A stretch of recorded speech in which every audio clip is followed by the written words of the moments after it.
ఈరోజు మనం శనక్కాయల ఊరువిండి చేసుకుందాము.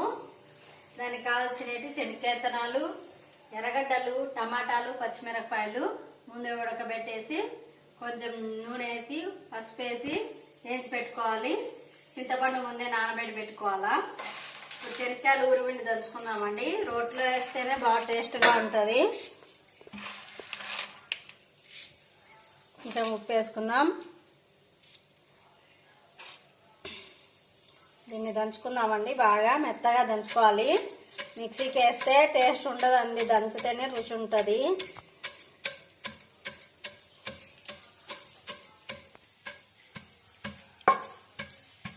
చూడండి ఫ్రెండ్స్, మరీ మెత్తగా లేకుండా ఇది ఇట్లా పలుకులుగా ఉంటే నోటికి తగులుతూ రుచిగా ఉంటుంది. దీంట్లో ఇప్పుడు పచ్చిమిర్చి చేసి దంచుకుందాం. అన్నీ ఉడకబెట్టి పెట్టుకున్నాము కదా, పచ్చిమిర్చి వేసుకుందాం. కొంచెం కారంగా ఉంటే బాగుంటుందండి, చప్పగా ఉంటే బాగుండదు. నేను వంకాయలు కూడా వేసానండి, మీకు వద్దనుకుంటే స్ప్లిట్ చేసుకోవచ్చు. పచ్చిమిర్చి వేసి కొంచెం మెత్తగా చేసుకుందాం. చిన్నగా దంచుకోవాలండి, కళ్ళల్లో పడకుండా. ఎర్రగడ్డలు వేద్దాం ఇప్పుడు.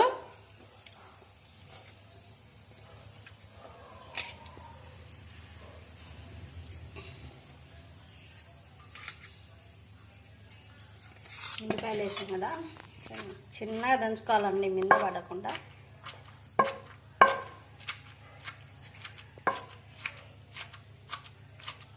ఒక్కలుగా దంచుకోవాలి, మరీ మెత్తగా అయితే టేస్ట్ ఉండదు.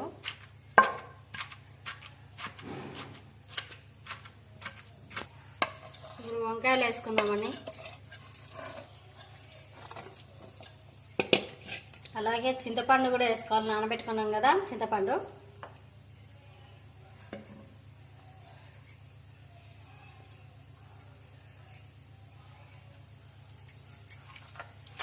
మెత్తగా దంచుకోవాలండి కొంచెము.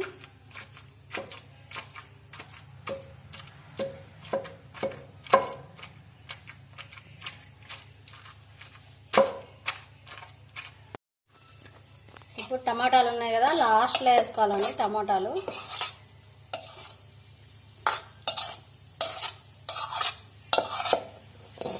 చిన్నగా దంచుకోవాలండి.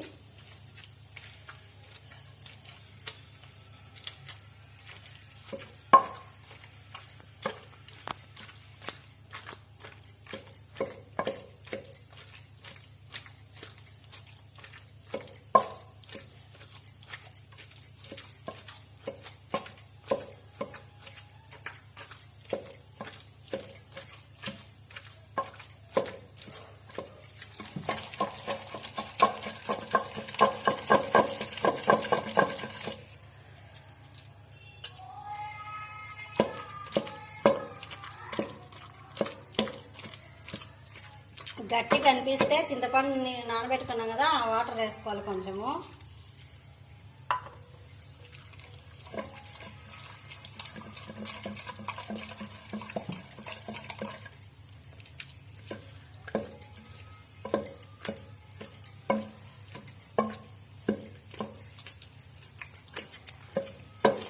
అయిపోయిందండి, రెడీ అయిపోయింది.